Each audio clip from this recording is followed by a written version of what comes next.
Okay, I believe we are live. Are we?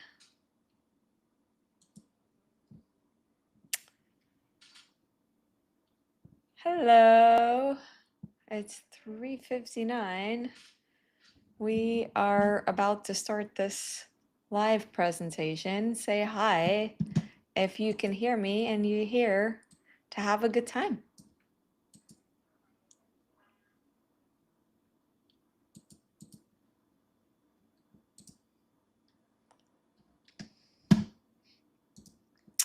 Okay, thank you, Zelda. Thank you, Andrea.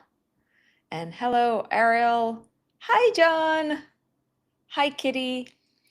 Okay, welcome all. Hello to this live stream. My name is Frida Weisel. I host a YouTube channel here where I often cover various Jewish New Yorky topics, two subjects I am very passionate about and that I love to explore. Especially my niche is Hasidic Judaism.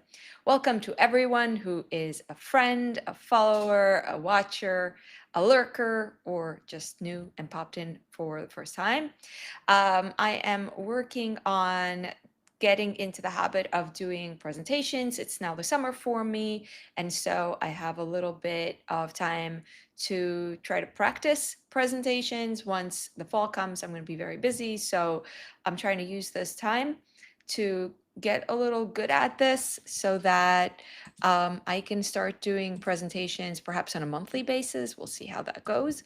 So today's topic of presentation is going to be exploring Hasidic Yiddish board games, which are often knockoffs from other board games, and we're going to gamify it by showing you the board game that is for the Hasidic Yiddish population and asking you to guess in the chat what it is a knockoff of. And then we'll have a little bit of a conversation around what that means, what like we can unpack from how the games are translated because so much happens in translation.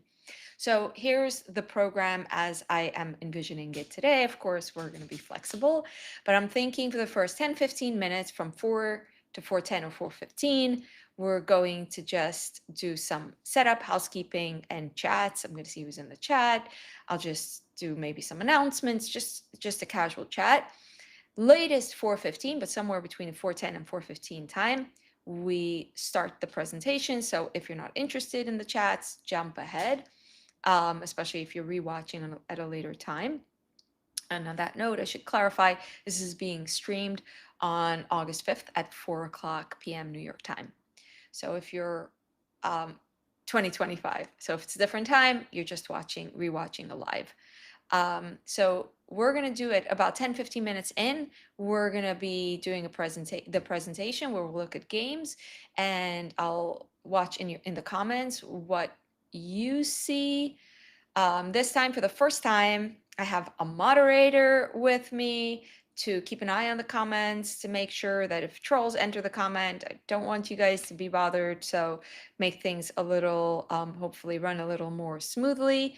So hopefully read some comments and go through the presentation. And after maybe a 20-30 minute presentation, we will do final closing chat comments and wrap it up. That's about it for our presentation today. Today's presentation is in the memory of a very beloved friend's late sister Tybal, who is very, very much missed and was very near and dear to her loved ones. And I'm really honored to do this presentation in her memory. Okay, I think that's about it for what I wanted to say in setting up. Thanks all for coming. Hi, Rivka Fagi from the Netherlands, Fega. Deputy Sheriff says, love the shirt. Thank you so much. I bought one at Macy's, and as I am wont to do, I liked it and I bought it in all the other designs because I hate to shop. And if I find something I like, then I'll buy it in various designs.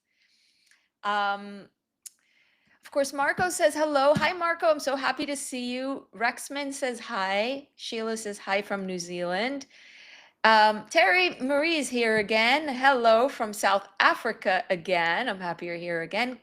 Hi, Martine. I'm always so happy to see you. Hello, Kitty from Chicago, which I have actually never visited, believe it or not. I've never been to Chicago, which sounds crazy. Um, Theta says, Shalom, Frida. I'm in the Catskills, New York all year round. Wow, that's awesome. That should be a whole conversation. I get comments from people in the Catskills all the time about the Hasidic community's growth there and the conflict and the complication and the dilemmas and or the joys, whatever it is. It's definitely a conversation and must be really nice to be there right now in the summer, especially as we've had the craziest weathers. We've had nonstop rain. Rain, rain, rain, like enormous rain. I was walking home through Prospect Park and just the rain started to come down. And luckily, I had an umbrella, a really good umbrella, and I kept walking. But so many people just huddling under trees. It was like the park went from packed with summertime runners to everyone under trees waiting it out. We've had these like biblical level rains and then terrible heat, like you're walking in a sauna. Hi, SBB, you are in. Welcome. Welcome. I'm happy to see you here. Thanks for joining today. Thank you all so much for the well wishes for my mom. I'm really touched by all of you and your comments. Obviously, I am very, very concerned about my mother's privacy and not sharing anything that violates her privacy. So I wouldn't say more. Um, Except this is a really, really difficult time for my family. Um, I'm actually a big part of what motivated me to do this live stream is the feeling that if I keep working in an environment with people, uh, it'll keep me busy. I'm trying in a way to stay busy because I find that um, it's helpful at a time like this. Um, Me personally, I for me, my mother is obviously not well, which is what I've shared and the extent to which I'm comfortable sharing. But my own journey, I've obviously shared a lot. Recently, I was on NBC Local, and what was supposed to be a 2-minute video, they also published the full video where I told the reporter about having had a stillborn when I was 19. And I believe that that experience has really traumatized me around medical care. And it's like my anxiety kryptonite is around medical care. I have a terrible fear of doctors and hospitals and MRI machines and so on, which I'm sure a lot of you can relate to. Um, the entire infrastructure of healthcare is so terrifying and confusing. And I have always been very afraid of it when someone starts to talk about really severe medical issues. I'll often go away. I don't watch shows around medical issues. Like my last stream was about Orthodox Jews' presentation in mainstream TV, and several of my examples were of TV shows that are medical shows like House and Grey's Anatomy and NBC's Nurses. And I couldn't even, like, it was even difficult to watch that for preparation for the live stream, which, by the way, as an aside, I took it down because it got struck with copyright claims. And I thought I'll try to redo it at some point if I can clear the copyright issues. Because once it has copyright claims, it gets really suppressed by the algorithm as far as I can, like, as far as my experience is. So I thought I'll redo it, so I took it down. But anyway, with regards to medical things, I have a great fear around it, and for me, it's really an experience that is calling for me to find a lot of strength and a lot of my resources to cope in a way that is focused on the good. And I try really hard to see at this time the little joys in life and the little good things in the here and now. um, and I appreciate like you all coming to something like this because it's these little things that I'm grateful that I can do this, that I can focus enough to do this. Like for me, that's a blessing. And by the way, on that note, we still have a little bit of time. Please allow me to brag, because I even brought my knitting. Um, I've made this hat. I actually made this hat while sitting with my mom, and I started it, cast it on. It was so easy that I literally, it's not done. I haven't woven in the pieces yet, but it was so easy that literally we were sitting there, and my mom was like, you're almost done with a hat." Like, we hadn't even acknowledged that I'm knitting, and I was already done. And it sounds like it's so difficult, but actually it's probably the easiest project I have made. And I'll tell you why this is such a big deal to me. From the moment I learned to knit, it was a very big deal to me, because in my childhood, my mother spent a lot of time knitting. And actually, knitting makes me think of her. Um, she's like the softest, sweetest soul. And she wanted to knit a belt, the gartel, which goes around the waist 3 times for men, for all of her sons when they turned 13, and they got it for the first time. So she wanted to hand knit it. And she has 9 sons. I'm one of 15, 6 daughters, and 9 sons. And she would spend a lot of time doing the knitting. It was very time consuming. And to me, it looked like sorcery, it looked like magic. I was never blessed with um, talent in my hand. I'm not saying this because I'm looking fishing for compliments. I really always felt like I had visions that didn't express themselves through my hands, and that people are able to do things with their hands that I'm not able to. I don't have very good fine motor skills, and I'm not very good. I think I have some learning disabilities. I'm pretty sure I have some learning disabilities. I never picked up how to read Hebrew with the dots properly either. Um, so whatever it is, I was never diagnosed. I'm from obviously a different generation, and I don't see it as a big deal. But I never was able to pick up a lot of the female arts, like cooking and baking and homemaking, and I admired it. I always looked up to it. I never thought, oh, that's the women's realms.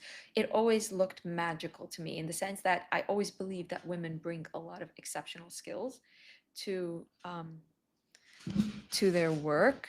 Um, and so I always really, really wanted to do these things, but I felt unable to. And one of the things that seemed really magical was um, to do knitting.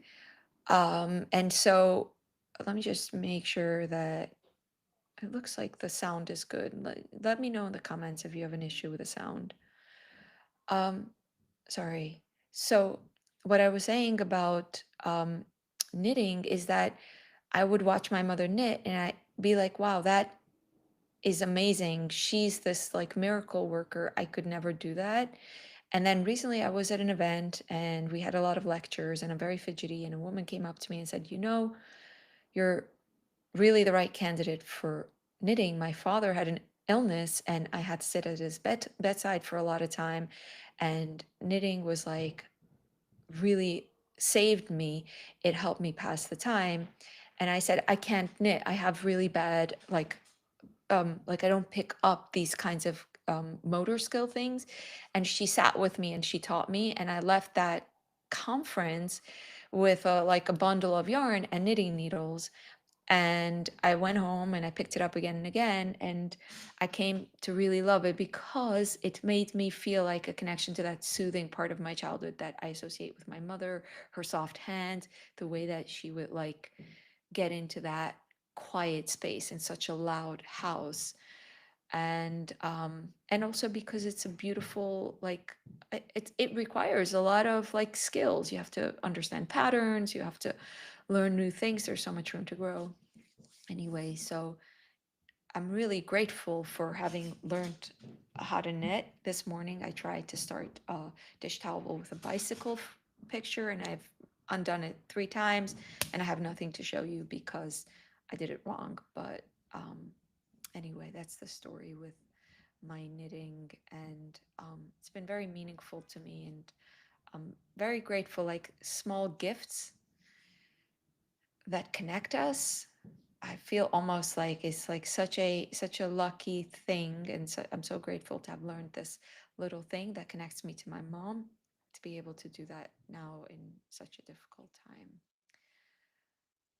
Kitty, thank you for telling me the hat looks beautiful. I don't want to put it on because my hair is going to stand on ends for the rest of the presentation. I know how I am, but I do think it's pretty nice.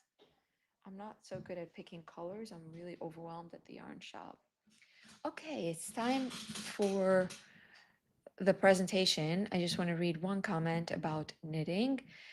Gabrielle says, I cannot tell you how much knitting has improved my anxiety. I can fly now without Xanax. Wow, I totally get that. It's been incredible. I've even gotten into spinning, and now I have tons of new, unique sweaters, hats, etc. I have not done spinning yet, but I'm planning on.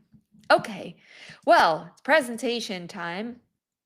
I'm gonna share my window. I think I have to share. Oh, I'm gonna have a bit of an issue with sharing this. Please forgive me because I'm sharing a presentation.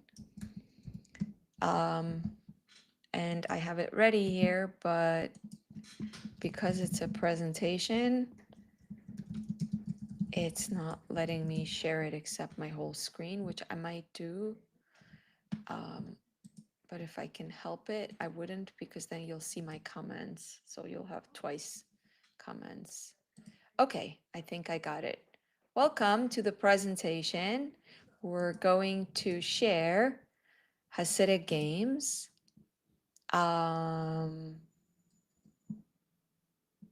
Present. Okay, all right, okay. Ready, everyone? So you should now see the cover of my presentation, which should be a whole bunch of games. So, hi, Rachel. What time is it for you? I guess it's not like as crazy as usual. Okay, please let me know in the comments if you can see my presentation. I'm sorry about the volume. I don't know what the issue is. I'm going to try to move the mic a little and see if that helps. Thank you, Terry Marie, for gifting Kitty a membership. Wow, I didn't know you could do that. I had no idea you could do that. That's super cool. Okay. It's just after 9 p.m. in the UK, FYI. Okay. Can you guys see my presentation? Because if we can get started. We're trying to stay focused here. Okay. Thank you, the only Lilith cat. This is our presentation. We're going to look at translations of Hasidic games. And now we're starting the game. This game, what is it? Please tell me in the chat what it is in its original form in English. And the winner is.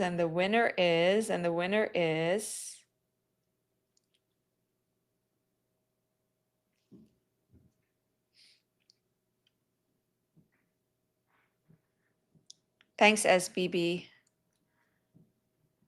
for telling me it's fine. Chutes and ladders, snakes and ladders. Barbara, thank you.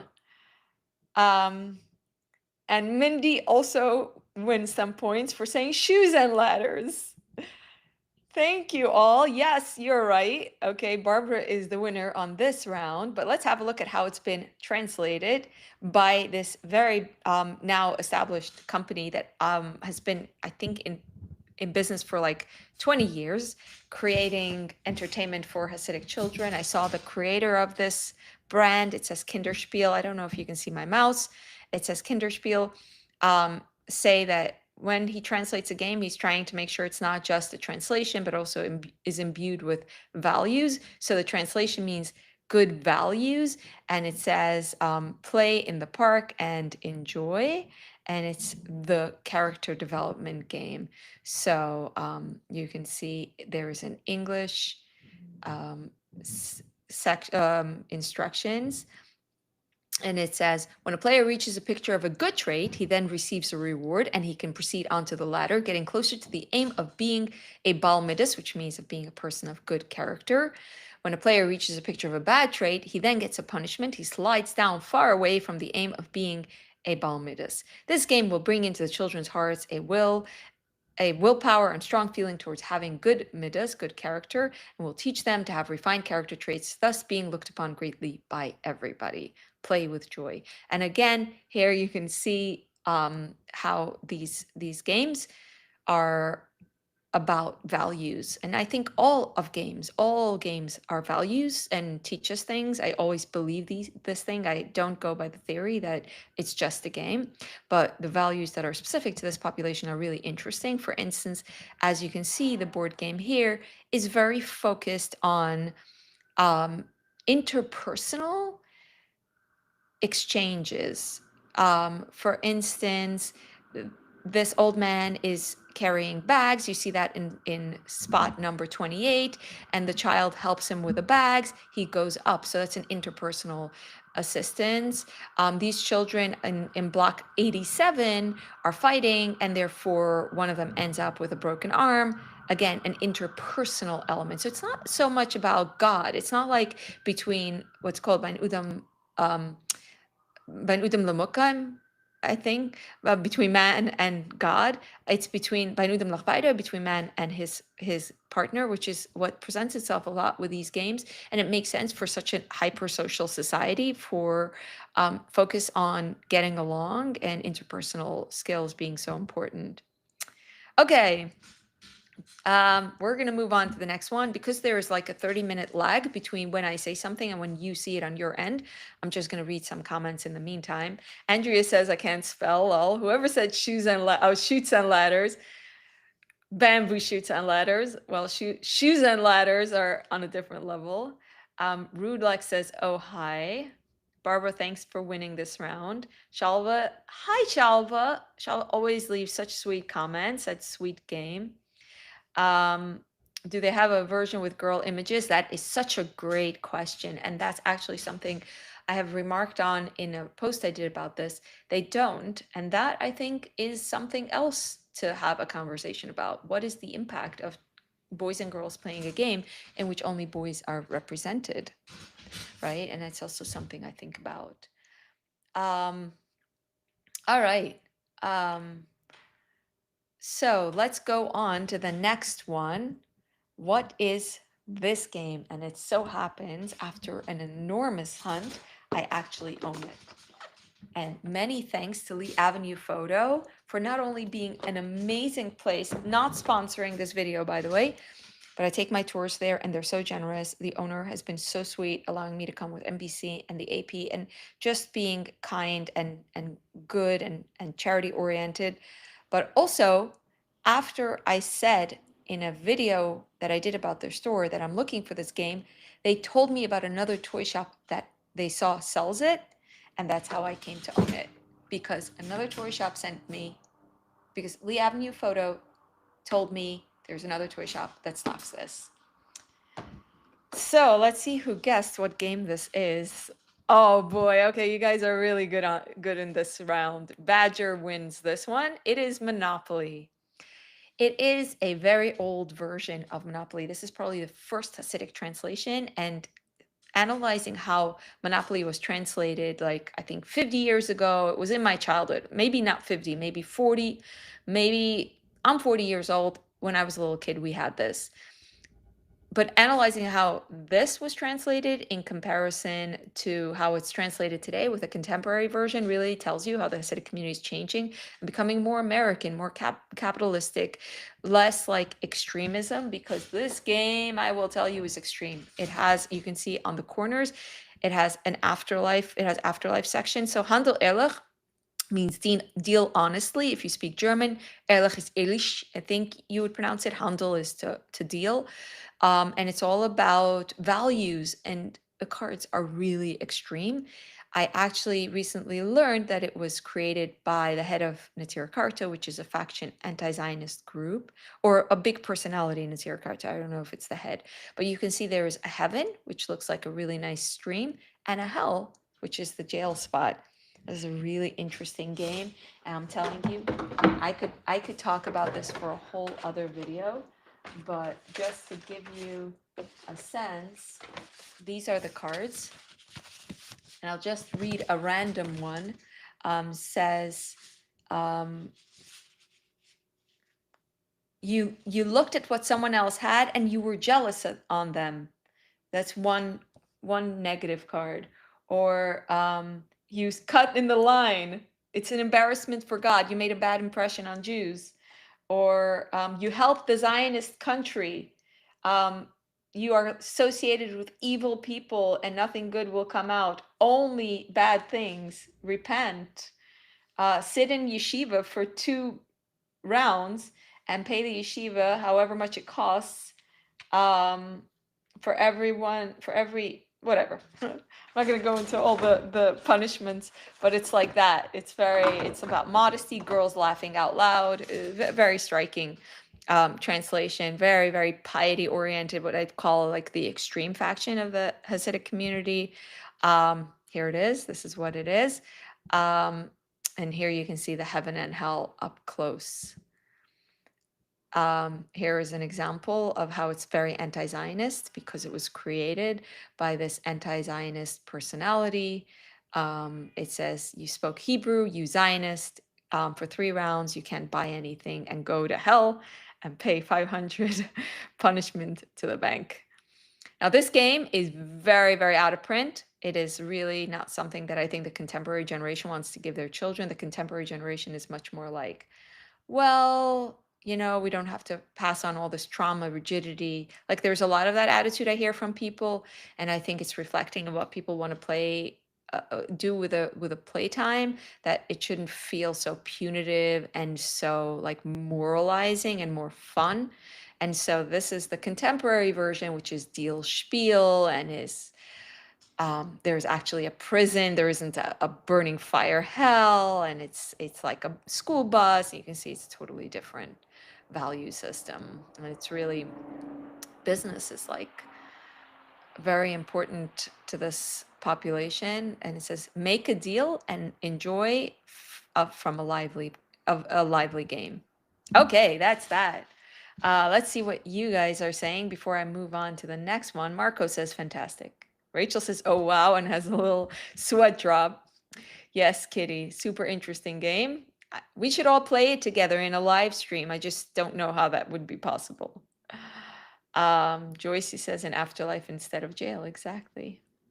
Mayor says, this game sounds like it would cause way more family fights than regular Monopoly. After that, you don't talk to each other. Okay, let's see what our next one is. It says Mitzvah Miles. This one might be trickier than the previous one. Consetta says, hi Frida, love your channel. Thank you for your insights into the Hasidic world. Thank you for watching, and thank you for your comment. Oh, Shepherd says, glad I was able to catch the stream, if a little late. You're here in time. We're doing the presentation. Greenacre says, I never liked Monopoly. My family took it too seriously. Yes, I get it. Some people make playing like, you have to have a sense of humor. Okay. Annex says Crazy 8, but it's not Crazy 8. Thank you for playing, though. Mayor Short says Go Fish or Crazy 8. No. Thank you, William. Yes, it's Milbourne's. Okay, Martine, you came in second. You get second place. Gabriella stumped on this one. Okay, excellent job. It is this game, which I have an incredible fondness for because I spent hours playing it with my son and his friends when they were little. We would love to play it, especially while having breakfast. When they slept over in the morning, we would all play it. Very fun game. It's all about collecting cards that have mileage, and you have to count your cards up to 1,000. And when you have 1,000, you've completed the trip and you're the winner. And what's interesting is this game, which is fun and no values, was translated into Mitzvah miles, and this is what the cards look like. there is some generic cards like car repair or a green light, but then there is Biker Cholim, which is visiting the sick, or Kibbut Av, which is respecting the elders, values that I'm actually thinking about right now, like in the hospital, there's the hospital room, and there are people who go around and they drop off Shabbos packets, no matter if you have your own, and they do this as a charity, and it's like very deep value in this population. Charity is like, I always had complicated feelings around it because I have a very hard time accepting kindness from people. I was always like, don't help me. Don't help me like that. I have a really hard time with like accepting help. Um, and of course, when you see someone else accept help, it's different. And also with maturity, it comes an ability to accept. And I think it's really interesting. This game to me reflects a lot of that orientation towards helping, how valuable helping is and how much it's admired. It's like a person who does acts of kindness, like going to the hospital and dropping off food. Everyone will say, would you believe it? What a wonderful person. Amazing. Like it's like social capital in a sense. And I think the translation of the game reflects that. Like here's a chesed car, which is a car that on a volunteer basis takes people to the hospital when they have to when like they have a sick person to visit. So there are free transportation services, which is extremely widely used. You know, when someone has a sick relative, oftentimes they can't drive, they can't find parking, whatever it is. So there are these charity organizations. So this translation of Millborns from a game with no values to a game with values around charity is also an interesting example. Okay, what's our next one? I'll show it to you and I'll look at some of your comments. This is Mitzvah.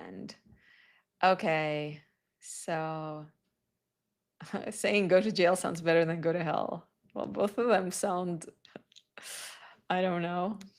Hel- Hello, lovely stream, Seth says Seth Vizel. Hello, how are you? Did you see Millborns? We looked at Millborns, which makes me think of you and all the lovely times we had. It's so fun, can attest, says Seth. Okay. What game is this? Who guessed first? Andrea, yes, it's Candyland. Mitzvahland is Candyland. This is Candyland. This is what it looks like in one of the iterations. There are many. When I looked into this presentation, I found that there were so many. It's all about candy and fun, and it has, again, no values as far as I can tell that I can read here, except more color, more engagement, more charming children's imagination is better. The Hasidic version is again about interpersonal skills more than anything. Here are two boys that are sharing. It says mavatizan, which means if you're fighting over something and one of them says, all right, I give in, you can have it, that means to be mavated. So it shows these kinds of interpersonal skills. And again, to the point, I don't remember who made earlier, forgive me, about the absence of girls. Yes, there are no girls on this board either. A lot of the games do have girls, but sometimes maybe because they don't want to mix boys and girls on one board, but sometimes you can see a placeholder for the girl spaces, like girls cooking, stuff that will usually be what girls do. Girls watching their younger siblings are here shown in boys because they're not going to show girls.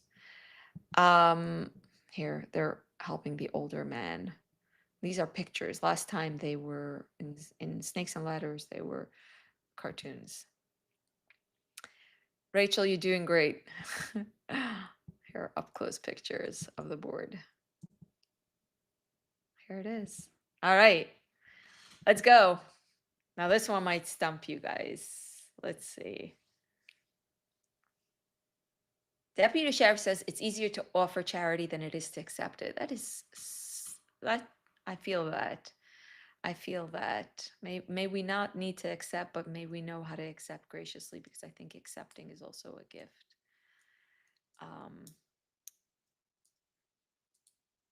Rachel, you make me laugh. Joycey says, well, you guys know your games. I have not gotten any answers on this one. I feel like I might stump you on this one.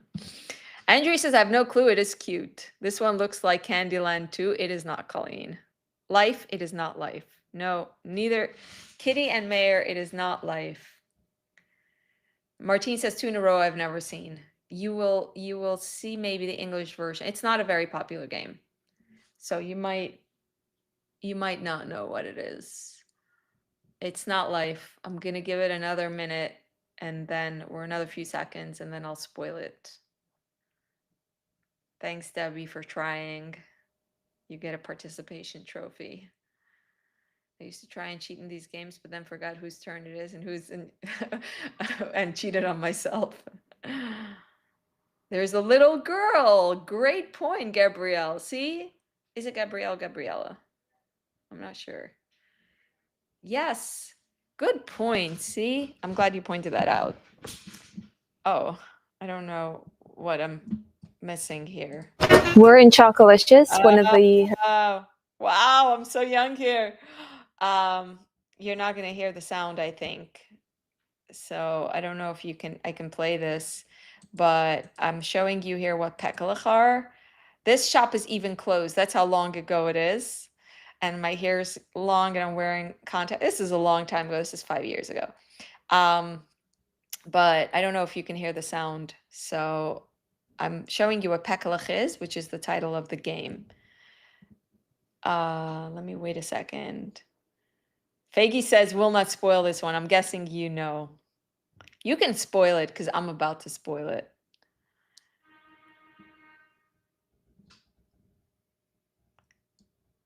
I'm gonna wait to see if you can hear me, and because there's a 30-second delay.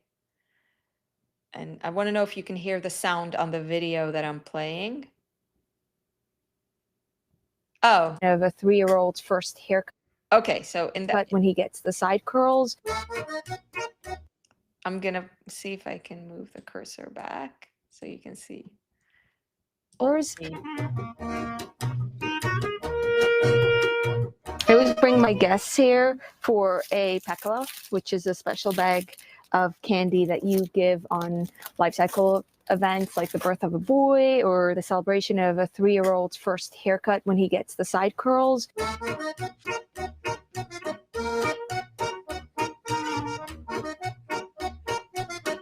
So the Pekelech is often very symbolic of these exciting moments in life when routine gets interrupted by something really happy. So I like to treat my tourists so they get a little bit of a taste for that.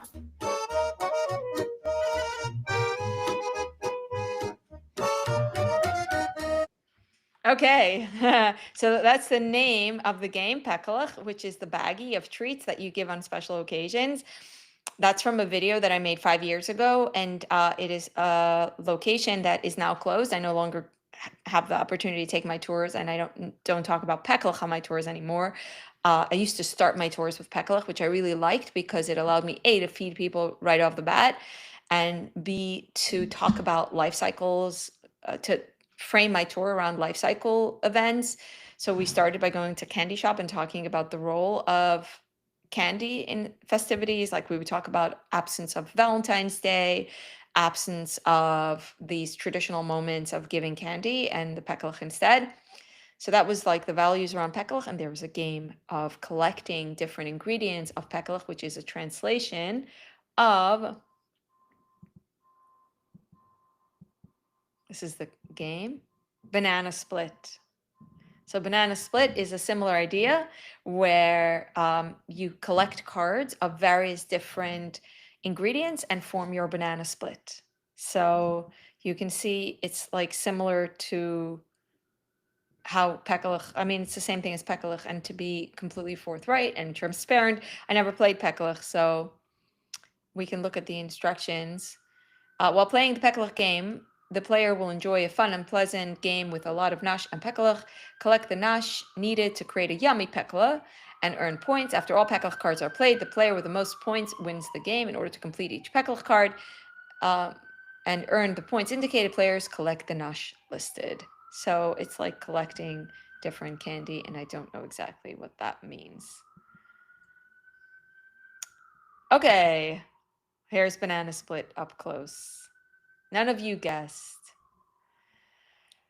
but we got to see a real old-time clip. That was fun. Okay, here's more Banana Split. Is that making you hungry? Because I'm totally ready to grab a spoon. The instructions. All right, moving on. It's 4:39. I'm off the time. But we're moving on to the next one. What is this? This might also be a little challenge for you all because it's not as popular as Monopoly. Peggy says, we have it for Pesach. My kids love it. Why didn't you spoil it? You should have spoiled it. Peggy knows. Peggy is very in the know. I learned from Peggy. Okay. Colleen, I said what it is. Colleen's like, tell us already. There is a 30 to 45-second delay between when you see what I say and when I see it. So we're working with that as well. Okay, Gabrielle's. Okay, first of all, I haven't learned if it's Gabrielle or Gabriella. Sorry if you told me. But Sherry was first to guess Pretty Pretty Princess. And then it was Gabrielle second place and Mayor's in third place. Wow, let's find out. Dazzling Princess. That's what I have. I think it's the same game. You're pretty on point, although it is a princess game that is translated into a game about a bride.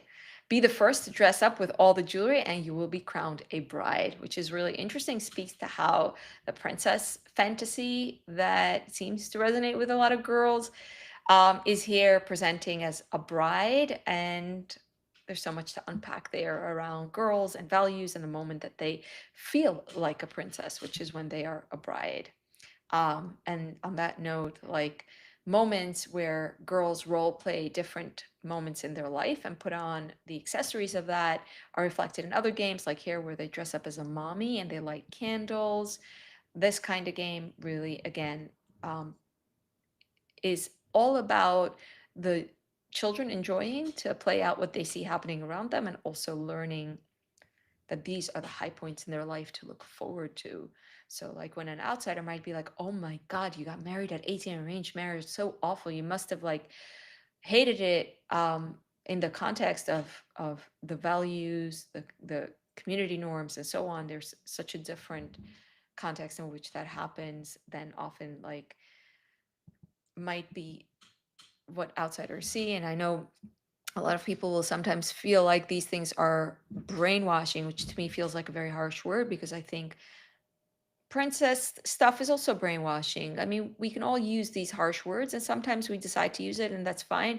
But in the end of the day, I feel like it's more effective to use neutral terms and to keep into perspective that all societies do these games and these plays that carry a lot of the society's values.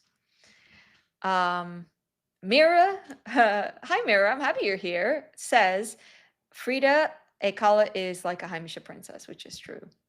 Okay. This is not so hard. I'm going to let you try to guess. John says it's social conditioning, not brainwashing. I think that is very right. I do think so.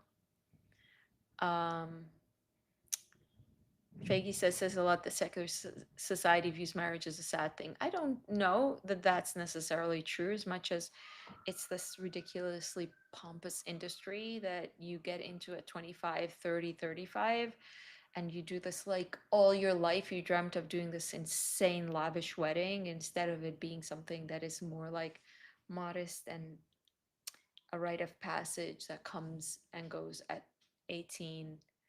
It's a very different context. It's like an industry and it's like the moment for your individuality to shine. So you have to have grown up. That's my impression. I've never been to a secular wedding, I think. Okay, who guessed? Marco says it is culture. I appreciate that. Terry Marie from South Africa says Old Maid. You win. How did you know? Yes, it is Old Maid. Think about this card game. Is it not ridiculous? The original Old Maid is pretty shocking. This is a 1960s Whitman's Old Maid card game. Look at these cards. There's the green thumb Gert, There's the Arnie Angler. There's the Hayseed Hank. There's the Milkman Mo. There are all these different Alto Annie, Ballet Betty, and then there's the Old Maid. Everyone is like young and attractive, and the Old Maid is not. And it's like a sad set to me. And it's all about not being left holding the Old Maid card because you want to be anything. You'd rather be tumble down Tess than being an old maid without a partner. The Hasidic version has nothing about being an old maid, even though it's still called Old Maid. Yes, John, I also love the hand-painted style graphics on the cards. That's a good point. This is one card in the Hasidic Old Maid. This is the matchmaker. As you can see, he's burning up the phones, trying to convince parents to marry off their 18-year-old daughters, turn them into princesses. This is Gronim the Golem. He said he's not very smart. And this is the evil card. This is like what's called the Yetzer Hara, which is the evil desire. And we always learned of it as like the embodiment of like almost like a person or a voice that rests on you and is trying to tempt you. It's not rest on you. I think rest on you, I'm borrowing from the good and bad on the shoulders. I think it's more like it's this like bad angel inside of that comes into you and tries to lure you to bad things and tells you eat that thing that's not your degree of kosher or so on. And you can see the violence of this character. He's carrying spears. He has whatever it is in his belt. Those reflect the image of what a bad person is, violence, but also the computer. This is a game that's more than 10 years old. So the computer back then was the bad guy. Now it would be a smartphone. It would be so small it could fit in his hunchback, but it does capture a moment in time. And the fact that this character looks a little bit like an anti-Semitic caricature is also sad to me, and I don't know what that tells you. Okay. Joyce says tumble down Tess might be interesting. That is true. She might be fun. Okay, I'm going to open this and read some of your comments while you try to guess what this is. This might be a little challenging, but I think you can do it. Andrea says, interesting that they kept the same name. Social conditioning is universal, particularly when it comes to girls, women. That's very, very good point, both of them. I think with regards to keeping the same name, I think they just didn't realize what it meant, or the game has become so normalized that it doesn't mean anything because they played so many versions that don't necessarily have an old maid. But yeah, it's interesting that it's called Old Maid and that it's been sold all these years, that it's not been taken off the shelf because it's still like of the more extreme negative side, although there is a newer version that is all about different mitzvahs and different commandments or blessings that is neutral. Colleen says ageism, which is very true. You know, it's like, why are you not wanting to hold the card with the older woman? What's so bad about that? John says the Yetzer Hara is hilarious. It is. I find it fascinating. Fascinating. Mayor says, guess who? No, thanks for trying. Mira guessed. Thank you. This is Stratego. Hatzalah Go. This is Stratego. If you're familiar with the game, it's a strategy game. It's a little like, if you want to put it in a category, it's in like chess category, checkers, and so on, in the sense that you have a number of one color tokens and someone across the board has other color tokens, and you have to try to move your tokens in a way that you win. The theme of Stratego is all about battles. So there are all these different positions in the army. As you can see on the board, there are like bombs, there are generals, there are different positions in the army. This is Hatzalah Go. This is my son playing Hatzalah Go. Oh, I think this is... Okay, so this is Hatzalah Go. It's like Stratego. We've got a whole bunch of different pieces numbered like 1 to 10. If you attack a 2 with a 5, the 5 wins. If you attack, an 8 with a 9, the 9 will win. The caveat is that the only thing that can take down the 10, the highest, is the 1. And Normally, it's based off of like a battlefield, that's Stratego, with generals and soldiers and yada yada. This is the Hatzalah version. You're racing against your opponent to get to their accident. Normally in Stratego, you have to defend your flag. Now you have to defend your accident, which means you have to prevent other Hatzalah members from getting to the scene of the accident, which doesn't make much sense, but we roll with it. Okay, that's essentially what it is. Hatzalah Go is. But we can speak a lot to this translation, which tells you that war games don't exist here, whereas like in my son's childhood, I was very disturbed by how many games the children were playing that were around war and battle and shooting. That doesn't exist with this population, which I think is a nice thing. And at the same time, they had to translate it somehow to make it resonate with the children. So they made it all about rushing to an emergency scene. So it doesn't totally cohere the premise, but obviously the children understand it's about, being the good guy who arrives to the scene. And the importance of trying to get to an emergency as quickly as possible, which is another value in this population. Hatzalah is their own emergency response unit and is very much oriented towards providing maximum assistance on a volunteer basis. And it's another pride and jewel of this community. And so making a game around that and around the rush to be there really quickly resonated. So they turned it into a competition, which again, we found very funny. Okay, let's see the next one, and I'll look at some of your comments. Oh, I don't know. I think maybe I'm supposed to have a video here. Oh, that's the end. That's it. Okay, I'm not doing so bad with time. There are many, many more. This one I happen to love because it's a Hasidic leprechaun. So you can see it has side curls. And it says, earn and donate money. Verdienen in Thailand Geld. And he's at the end of a rainbow with a pot of gold. I find that hilarious. I also got a mustache added on because Hasidim have mustaches, unlike, I think, the Amish or leprechauns. So I find that interesting. But that's it. That's the game. Thank you all so much for playing. It was, I up to the last minute, I thought of canceling this live because of everything that's going on.